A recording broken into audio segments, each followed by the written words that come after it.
census, right? Every 10 years we district because the population has increased, or maybe it's decreased, but every 10 years we reassess them, right? So that was the. Yeah, so every 10 years, constitutionally, we're mandated to redraw districts everywhere. And that goes from the smallest districts that we draw are going to be a House district, and then a state Senate district, the school board, and then the congressional districts. Those are the four different mapping areas that we draw. The thing is really interesting. I served on the redistricting committee, and I was a Northern Utah representative for that committee. And so I got to work closely with Representative Musselman and the other representatives from the Weber County area, including, Davis County, Box Elder, Cache, Rich, Morgan, all the counties up here. And it was really interesting. Some of the areas that we saw, there was a lot of growth. Like you go out to the west side of Weber County, there's a lot of growth. There's a lot of new houses. It's booming. Up here in the east, it was different. Like all the districts on this eastern, some of the districts were down on a House district that has, so in a House district, we went from 34,000 people to 43,000 people. So it was significant growth. That's how many people each district needed. And so some of the districts on the eastern bench here up by the university were down 6,000 or 7,000 people. Like they had to grow in territory to pick up that many more people to make it so that we had the numbers that we needed. But the thing that was interesting, we went around, and it was a little bit different. Allie brought this up, like the independent committee put their maps forward and then said, give us comments. And the legislative committee, so by the constitutional mandate, the legislature is responsible for redistricting. It's ultimately our authority and our responsibility. And so we went out and we toured the state. I think we went to 14 or 15 different areas regionally. So I got to spend a lot of time going to places like Moab, going down to Cedar City and St. George, going to Vernal and Logan, and here, we did one out at the Union Station here in Ogden that we would go out and we would want public comment. So we had a tool, an online tool, where someone could go and draw their own map. Like you could go on and say, I think that this district should look like this. And it was a good process. We, as a legislature, we appropriated $1 million towards the independent committee so they could do advertising and do different things. We did not give ourselves any budget to do any of that, so we don't have the advertising dollars to do that. So it was basically our as representatives, our job to go out and kind of promote this. But we went out and sought public comment first, and we let the public present maps that they had drawn to us so that we as legislators could get ideas and see what was important to the people in the different communities. It was really interesting, the wide variation of comments from Moab to Logan to St. George, right? What each community wanted to see. One thing that really stood out to me in that process was this concept, to the extent possible, that we want to have kind of cohesive and communities of interest that don't get divided more than they need to, that we make sure we have representation. I know before I joined the legislature, there was a certain level of comfort knowing who my representative or senator was, and not having just randomly they're gone. For example, in the House of Representatives, so me and Cal serve in the House, the average age of a House member right now is 6 years. So every 6 years, the entire House turns over, right? So people talk about term limits, and they talk about we want to be able to choose who our representative is. Well, right now in the House, that opportunity is very, very, quite frequent, really, when you think about it. And so it was important as a legislature that we tried to keep that, we felt like having that uniformity of representation was really important as well. And so we looked at certain factors in deciding how we were going to draw those lines, in recognizing, getting that public comment, and recognizing that it's really, really easy to draw one district and not worry about anything else in the state. it's really, really hard to draw 75 districts that have to equal a certain population each district, and knowing that somewhere, some city, some county, some boundary is going to have to be crossed. And so we had to factor all of that in and come up with a final solution, and that's what we did. And if you look, I mean, I felt like my objective was clean lines, defined boundaries, freeways, rivers, mountain ranges, those all create really defined boundaries for me. And then every once in a while we have to go in because, like my city, Brigham City, is a city of 24,000 people. Box Elder County is a county of 58,000 people. So Box Elder County gets a one house seat, but then a little bit more. They're 14, 15,000. So Brigham City is split down Main Street. And that's my city, right? And so I had people saying, hey, we want Brigham City kept whole. Well, if we did that, then what happens to the rest of the county? And so we tried to keep taking into account what's been done, what the population numbers are, what we can do in the future, and coming up with a good basis for some of the lines that we drew. And I appreciate the input and the information from the public, from the independent redistricting committee. It was very helpful to have all of that information in making our decision. And it was something that took me literally hundreds and hundreds of hours of time to try to come up with what I thought was a good look at northern Utah in particular. And so it was a really fascinating process. I'm glad I was able to be part of it. And I'm glad I don't have to do it again or that we don't have to do it again for 10 years. That's a good thing. So one question I have, so were you working simultaneously with the independent redistricting? Were you both? Well, no. We did not meet together. We didn't coordinate. We didn't correspond. But like I was able to, like I could attend their meetings. They could attend our meetings.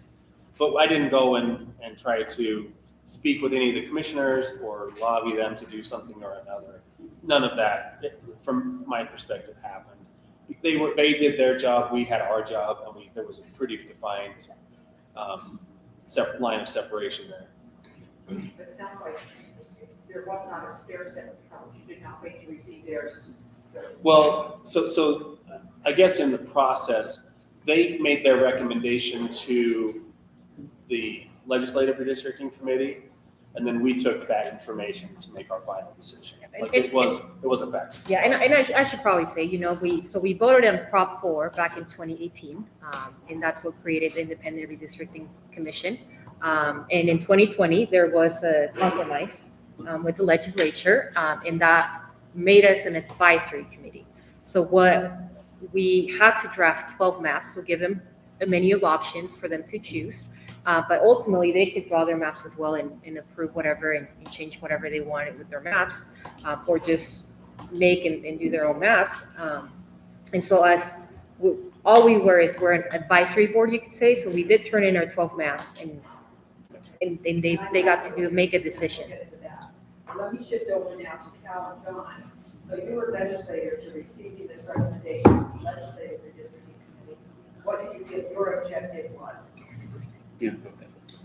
Well, constitutional mandates are something that we take the most serious at the legislative level. And the language of those constitutional mandates are critical. When you have terms like shall, and when the legislature is the word that precedes that, that means the legislator as a body, but individually me as a legislator, I must do this. It's not may.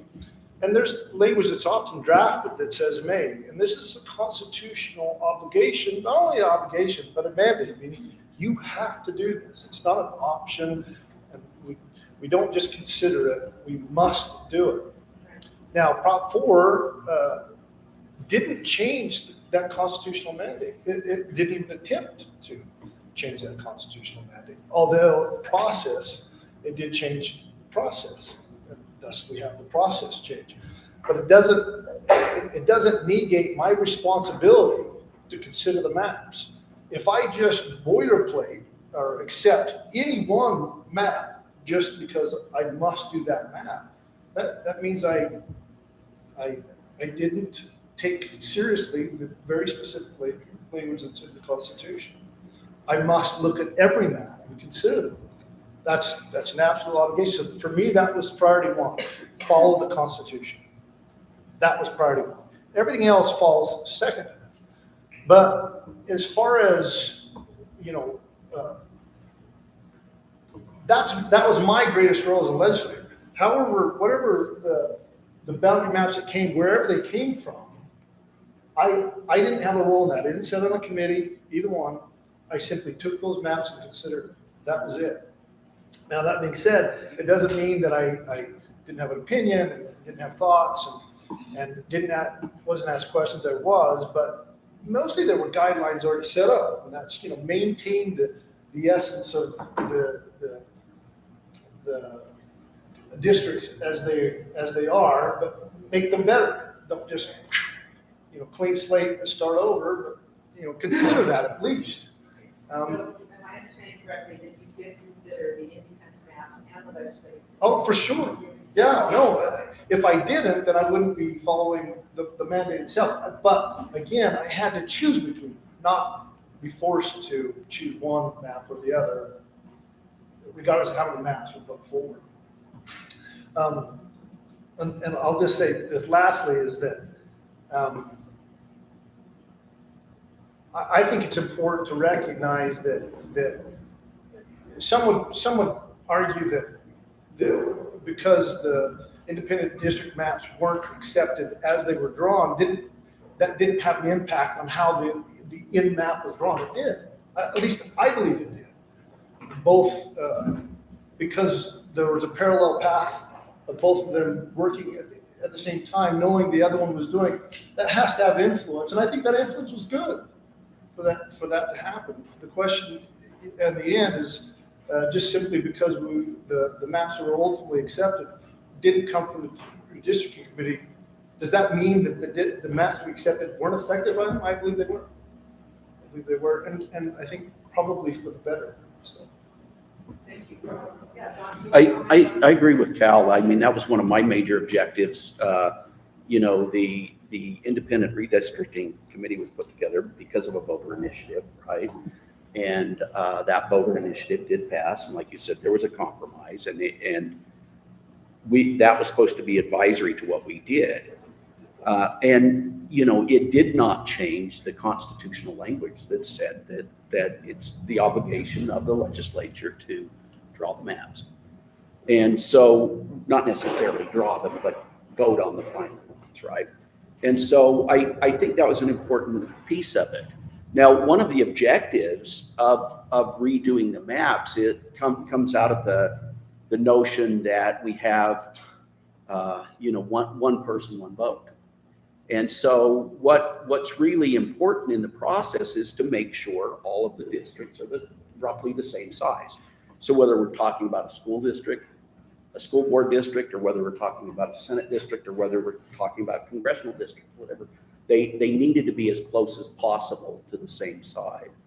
Which by the way, in the end, on the legislative maps, on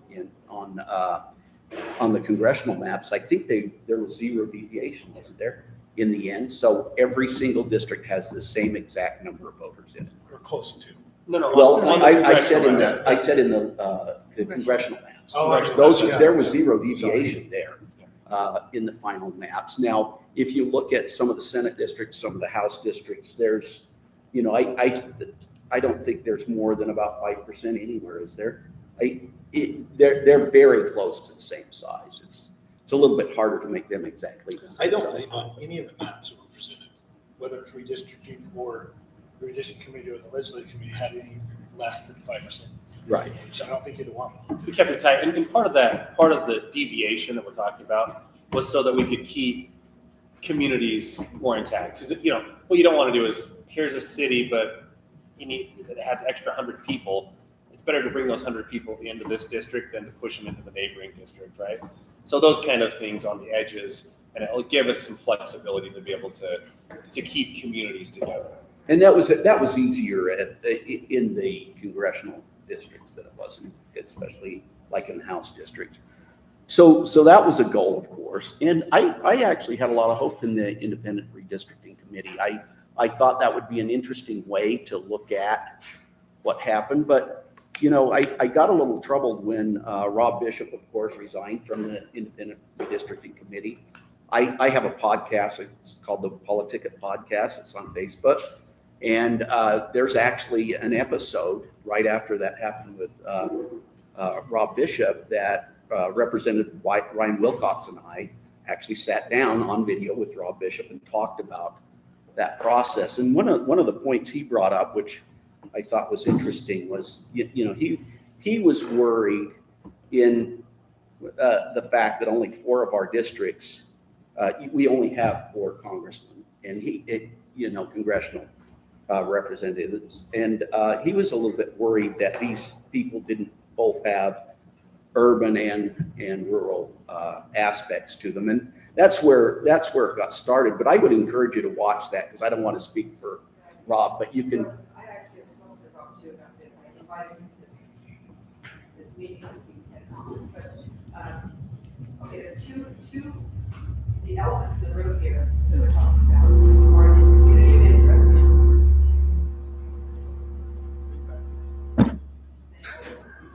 The idea of a community of interest, which is what Joel referred to, and also what John referred to as gerrymandering, right? And the U.S. Constitution, obviously, we're not the only state that's ever done it. The Supreme Court has addressed it in the past. And I think we need to stay away from this, what people define as gerrymandering, which I guess the classic kind of thing is zigzags that go around the candidate we're trying to exclude from this district, right? Or that kind of thing. But the objective is what Joel just referred to as communities of interest, that you want to preserve communities of interest. So, as I see it, the big dispute here is whether combining, we talked about Vauxhall, they're combining urban areas with rural. Is that preserving a community of interest, or is preserving urban areas and rural part? Is that preserving community of interest? So I think that's what's going to be. If you're talking about a congressional level and having 4 districts, that's a near impossibility. So I understand. in fact, it's not near impossible, it is impossible. And you're trying So that request is just, you can make the argument, you can make that on a house because there's so many of them, but you can't on a congressional level. Well, and if you look at the boundaries on those maps, they're very smooth. They're very I mean, clean. if you look at gerrymandered You could congressional say, districts. we could say, well, we could just do 1 district in Salt Lake, but then that negates Ogden, Provo, St. George as being urban areas of being, deserving of their standalone district. So that's an impossibility. Difficulty, but I think those are the underlying legal objectives, right? Is to avoid gerrymandering, preserve community interest. Okay, so that was the process, and then I wanted to get into a few maps. Allie sent me some maps, and I have some that I pulled out. If I can get this to work here, let's see. Okay, so this is, Allie, these are the first maps. Do you want to talk to these a little bit about the maps that the independent committee came up with? Yeah, so these are the congressional maps. I should probably point out, so we had to draft 3 congressional maps, 3 Senate maps, 3 House maps, and 3 school board maps as well. So a total of 12. We had 7 commissioners. It's been a month now, and I've forgotten already. But one of them was picked by the House Speaker of the House. The other one was picked by the Senate President. And the 2 other commissioners were picked by the leadership of the legislature. And finally, the chair was picked out by the governor. So there's actually 7. I don't know where. So I have 4, 5. I don't know where the other ones. One is an independent. You're talking about the members of your. The members of the commission, that is correct. And so what we did is we divided into 3 teams. We divided one that identified as a Republican and one that identified as a Democrat. And then we ultimately had a team that had a trio as well. And so this one, if I remember correctly, was a map. So these are the 4 congressional districts. So it looks like you cut Salt Lake County in half. Correct. And Yeah, and one of the we got many comments. So we turned into the legislative committee about a book that was probably about this thick that had about It was 700. huge. Yeah, that had about like 700 or probably more, 700 pages. I do remember that. So 700 pages about comments that we received for the public. Mainly, they were all congressional, what people thought. And the main comment that we got is to keep Salt Lake County as a district. However, Salt Lake County is too big when it comes to population in order for us to keep it together as a district. So the max amount or the minimum amount of splits that Salt Lake County could have was two districts at least. And so this was a map proposed by the Orange Congressional, and that was Lyle Hilliard and Judge William Thorne. So this was one of their proposals. Mainly, it's not to split cities and counties together. And as you look at the other maps that we turn in as well, they probably have about the same purpose. Is one, to not split Salt Lake City as much, because that was a request of the people in the maps. And then just to keep cities and counties as much together as possible. But when we're deciding where to keep that split in Salt Lake is, well, do we combine it more with Utah County, or do we combine it more with what part of the northern area, with Davis area? So if you just go to the other ones, you'll see that. Okay, so I'm going to, let's see, I'm going to shift the map here.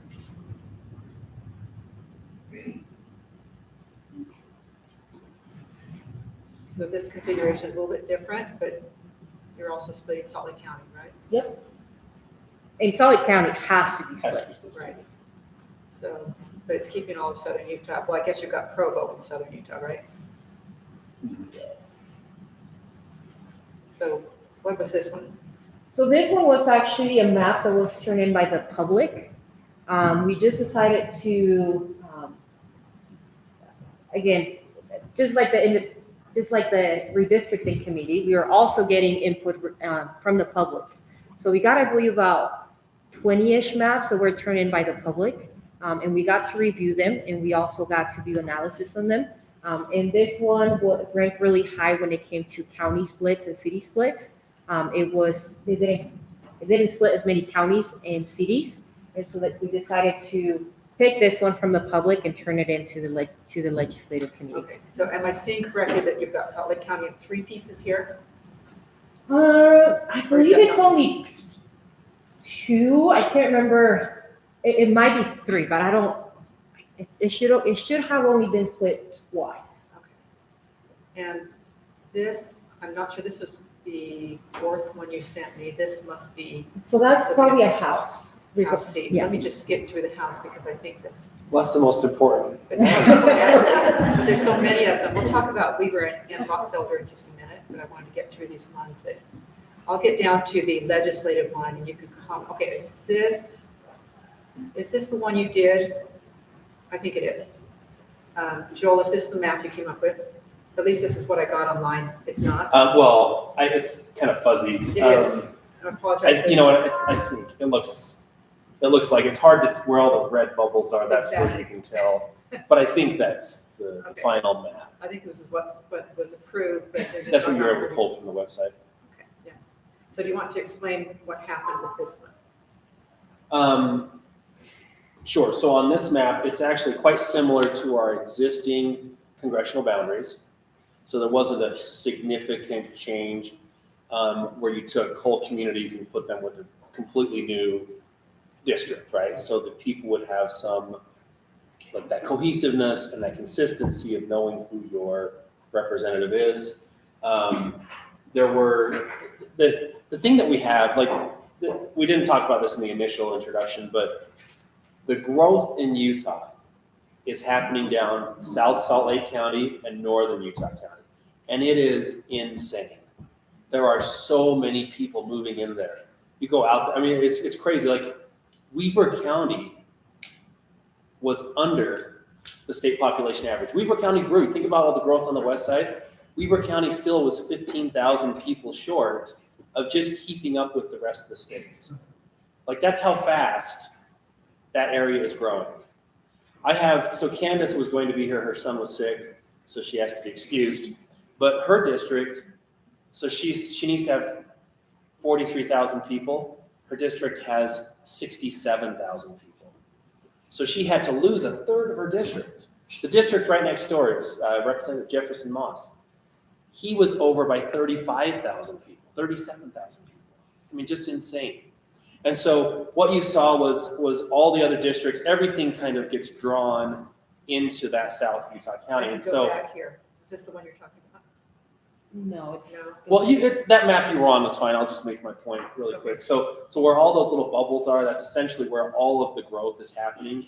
And so moving a few boundaries here, slightly made a huge difference. So this map, and part of the emphasis from the legislature was it's very similar to our existing map. It doesn't go and divide a whole bunch of new communities. We tried to clean up some of the lines.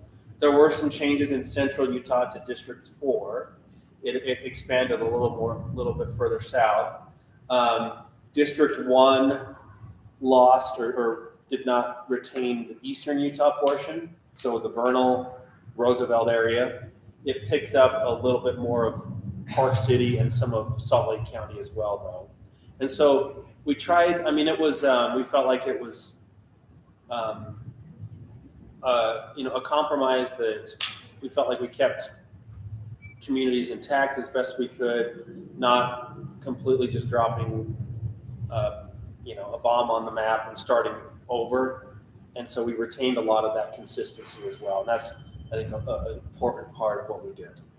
Okay, thank you for that. Do you others have any comment about the actual map that was approved, the congressional map? Anything you want to say about this? Well, the way I look at it, just like Joel said, is that I don't think we really wanted to blow the whole thing up and start over. Right. We wanted to keep the communities together that were already together. And so the boundaries were moved. Not a whole lot, were they? I mean, if you look at those lines versus the way they were before, you don't see a massive shift in the boundaries. Really. Okay, I'm going to play devil's advocate for a minute, because the obvious thing here is that, the House race that Burgess Owens is holding right now, formerly Mia Love and McAdams, and it's been flip-flopping, right? Yeah. This division obviously makes it very difficult for a Democrat to be elected in Salt Lake County. Do you agree with that? I don't have those numbers. I would agree with that. I mean, there's So an outside. I think that when you look at the state as a whole, Utah is about, on the way we vote and the way we identify, we're 65-35. 65% Democrat in our voting histories. Now, registered, we're closer to, I can't remember the exact numbers. It's like 45% registered Republican, 25% registered Democrat, and then the other 35% is independent. But And if so- you look to Salt Lake County. Well, but if you start looking, that's when you get into gerrymandering, is when you look at specific areas and say, I want to draw a map to help this area. We have to Or look I at this want as to draw a state, map to help this party. or right? one party or another. That's the very definition That's of what gerrymandering. gerrymandering is. And so I think the argument, because what you're talking about, this is what they call the pizza or the pinwheel, right? Everything Right. kind of goes to, or the other argument was the donut. You have a district and then you have everything else, right? You have a couple districts in the urban area, and then the rest of the state is another. So they call that the donut hole. Agreed.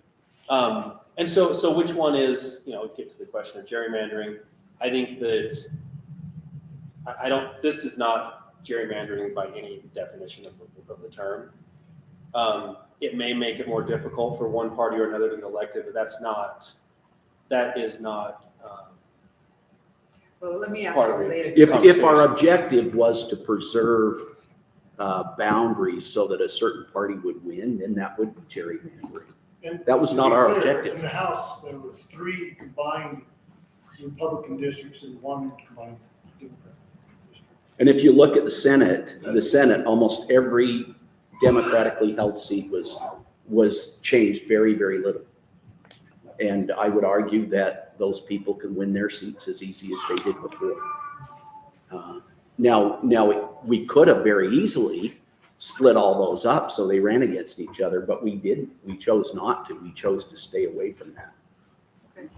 I think there's also a point to be made about the idea of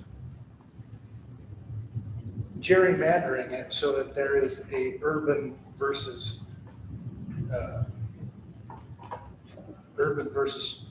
rural. I mean, because that's what you would have to do ultimately. That's what it would be is gerrymandering to meet that. And I think the idea behind having a combination of each of those districts has some validity, and it weighed on my decision because there's a symbiote relationship. One doesn't survive without the other, right? They don't. And if a representative has to represent both those segments of our state, then I think that as a overall, that's a good for Utah, not a negative. We only have 4, and that 4 has to be together, both in what they're doing and pursuing. If they don't, we get weakened as a state in our position. That's just a reality. And so having that, representing that symbiote relationship, I think was important as well. The only thing that I was just going to say, I think that Salt Lake Tribune ran some numbers on the map that it was presented. And, it did say, by the numbers, Republican will always win the 4 seats. But I think going back to the maps, I like to think it wasn't gerrymandering, because of many things. But I think, sorry, I just lost my thought. But I was just going to say, by the numbers, it looks like a Republican is always ensured to win that area, District 4, which is more competitive. But the comments that we received, the majority of people, sorry, I'm going all over the place and I'm trying to put my thoughts together. First is the majority of the population lives in Salt Lake.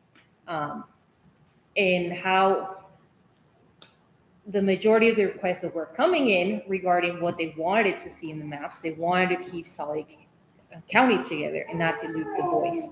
I don't think, for me, when it comes to politics, I was seeing comments that give us 1 Democratic district. But again, we cannot do that because that's gerrymandering. We're trying to take advantage of one party winning the district. But I think what we're trying to do is just keeping those communities of interest together. We also, what the Independent Commission did is they put a tool that we called it the Communities of Interest tool. And what that was is many people, they don't have the time to draw 75 districts regarding the House. I mean, it's too complicated of a tool for a person to put that much time and that much effort into mapping. So what we did is let's say we just presented a Google map and we just say, draw us a circle. We just want to know what is your community and let us know where we shouldn't draw a line or a split, or if we should split it. And so we got those maps, and one of the comments that we got, a lot of it was the avenues, and they didn't want to get split. And so how do we keep them together? And I'm not necessarily talking about congressional maps. We're talking about the House, which has less of a population, which requires 45,000 individuals to make up a House district. So how do we keep that area together in order to not dilute their voice? And that's one of the things that the Independent Commission did. Yeah. That's very helpful. Thank you very much. We have just a few minutes left. I thought would maybe ask, let's see, if this is, I think this is just a clearer map that I found of the same thing. So, okay, here we are with Weber County. And I apologize, this is kind of small and hard to see, but so it shows the numbers in there of the legislative maps. And I think I was trying to get here is Box Elder. No, that's Cal's district actually. District 9. Let me see if I can get. Oops. Oh dear. There we go. Back to Weber County. Okay, so I was just going to ask John and Cal to comment on what. Okay, so we talked about the congressional districts. What's happened with that? But what has happened with our legislative districts in Weber County? Can you talk to us about that? Joel mentioned that the growth in Weber County was not as rapid, not as large as other parts of the state. How have we been impacted? And you might also want to comment on Box Elder County as well.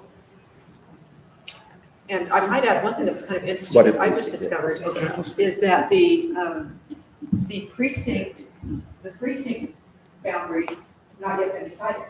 That will be, the Weaver County Commission will do that, so anyway, it's time. I was actually surprised at the numbers, how they were shifted, and everybody here is in the same circumstance, living in Weaver County. We look at these open areas being subdivided and we see the growth. And nobody that lives here likes it, right?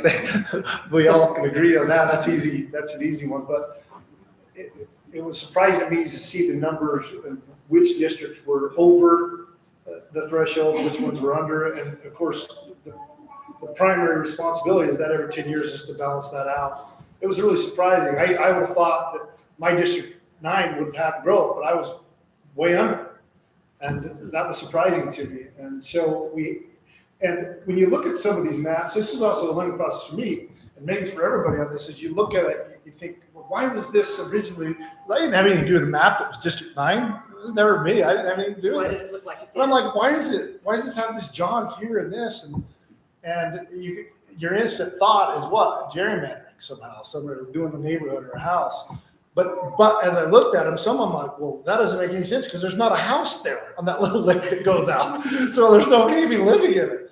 Or maybe there was one or two, but what it turns out is a lot of that little jogs and you're just trying to get the numbers balanced. And it's surprising, like Joel said at the very beginning, it's easy to draw one, but to draw 75 of them, it's really complicated. So I'm glad I didn't serve on the computer committee, to be honest with you. Oh, you have no idea. Yeah. It had to be brutal. But what was also surprising to me is that we were able to maintain the general districts as they were drawn and make some adjustments. And I believe both those parallel paths followed the general mandate to do that. Although in the end, I thought that the district redistricting committees was better. It held true to that, what the existing districts, what the soul of them were. But I think through both those processes, the lines were cleaned up. There was less of that little jogging and so on and so forth, and that took a lot of effort so that when you look at them, they look clean. And they really came through and cleaned all the maps. But I think, as far as the public perception, that's a good thing. Because when they look at them, it doesn't scream redistricting, although in the beginning, I don't think that's necessarily what it was. Clean lines that held true to the original districts, soul of the district, and then tried to follow major roads or mountains or canals or rivers or lakes. It held true to that. So that was my feeling. I was surprised. To sum up, I was surprised, but I was pleased we were able to do it without blowing things up. Okay, so your district did not change much. Well, you'd be hard pressed to look at my district over the top of each other and look and see what the changes were. But you can see it's clean in lines, but the soul of it is almost exactly the same.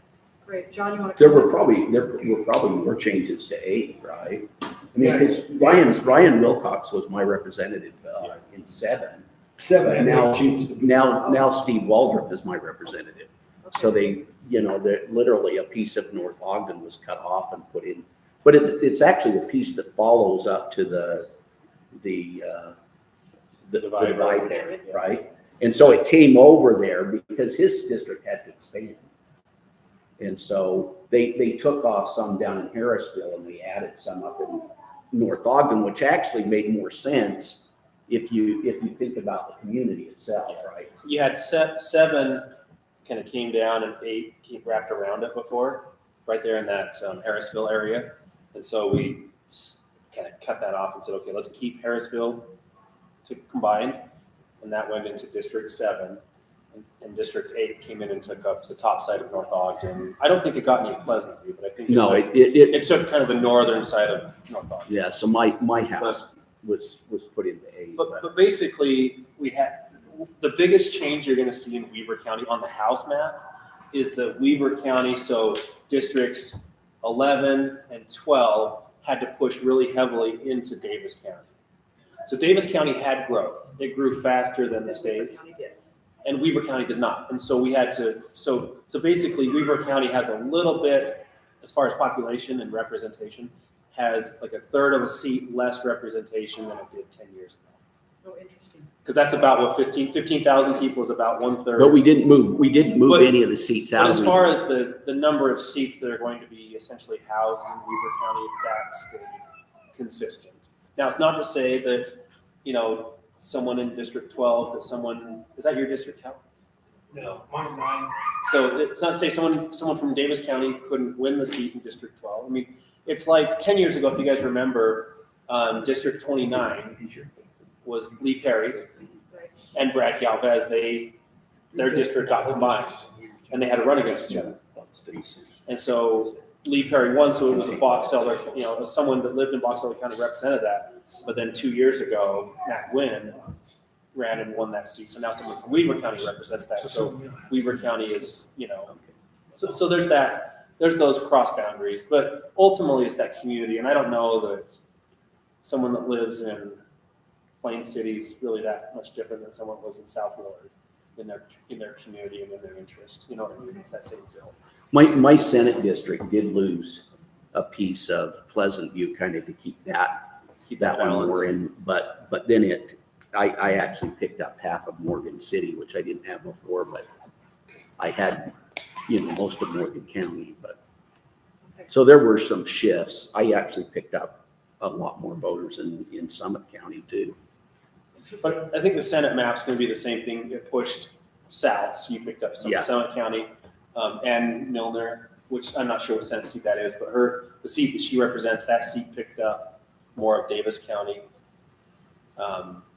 Everything kind of Hill Air Force Base everything's actually is part of everything's Forest getting now. pulled. So from the south, everything comes north, and from the north, everything goes south to that Interesting. Harriman, Saratoga. That's where the major growth was, though. Everything get pulled to there. It's crazy. Well, thank you so much. I think that's very helpful to understand the process and what actually happened. We have just a few minutes left. Does anyone have questions?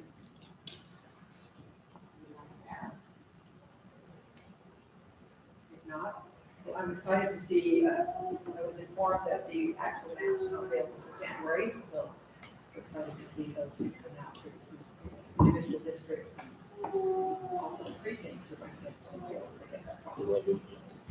But thank you each of you for coming, and Can I just say one thing Yeah. to kind of, so redistricting is a fundamental process of this democratic republic. When you think about it, we as the people elect people to represent us in our government. And so to me, the one thing that stood out is how incredible our form of government is in establishing this republic that we have.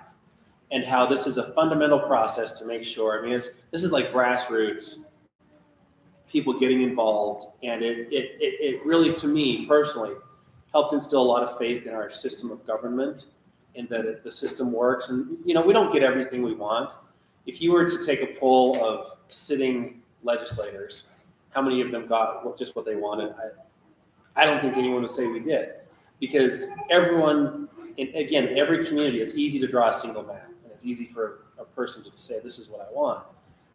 It's hard to make it all combine and coalesce and come to that agreement. So it's an amazing thing. We live in a wonderful, wonderful system, a wonderful place. So, One thing I was going to say too is if you really think this is all political, I'll just let you know, President Adams wouldn't have given up half of Morgan to me, because those are very solid Republican votes for him.